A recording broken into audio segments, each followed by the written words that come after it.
En París se desarrolló la conferencia de ayuda humanitaria para Gaza organizada por el presidente francés Emmanuel Macron y en donde participaron diversos países, entre ellos México, al igual que el primer ministro palestino. También estuvieron presentes organizaciones no gubernamentales, así como el representante de la Agencia de Naciones Unidas para la Población Refugiada de Palestina en Oriente Próximo, UNRWA, que comentó la situación actual. Écoutez, j'ai été à Gaza la semaine dernière, j'ai rencontré mes équipes, mais j'ai également rencontré de nombreux déplacés dans une école.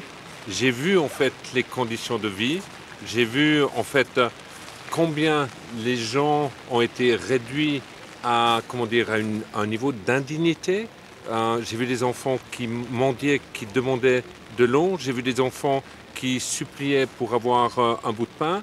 Et ceux-ci dans la même école dans laquelle normalement ils sont censés étudier et puis rêver un meilleur futur.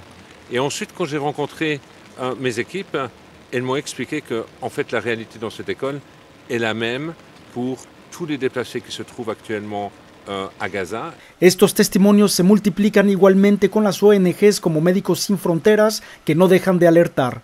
Aujourd'hui, il n'y a pas de zone sûre à Gaza. 30% des personnes qui ont été tuées l'ont été dans le sud, là où le gouvernement israélien leur avait dit de se mettre à l'abri.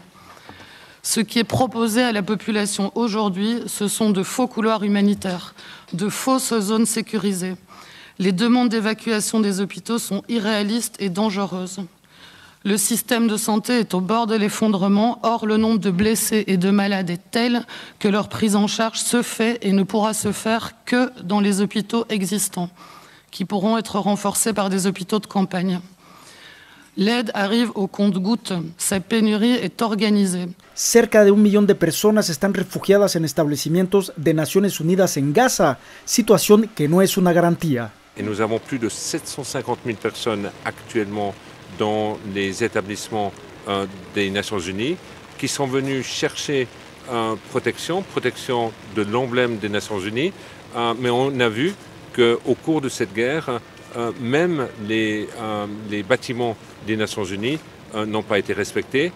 Nous avons eu plus de 50 bâtiments qui ont été touchés. Nous avons eu plus de 50 personnes qui ont été tuées dans nos bâtiments et plus de 500 personnes qui ont été blessées jusqu'à maintenant. Aunque Francia aumentó su presupuesto a 100 millones de euros en ayuda para la población palestina en Gaza, así como el despliegue de un barco hospital de la Marina, esto no será operativo mientras siga el bloqueo de Israel. Aunque en esta conferencia de ayuda humanitaria para Gaza se ha solicitado un aumento de presupuesto para el apoyo a la población palestina, queda pendiente también que Israel ponga fin al asedio en contra de Gaza y que se acceda completamente a la ayuda humanitaria. Desde París informó para Canal 14 Miguel Martínez.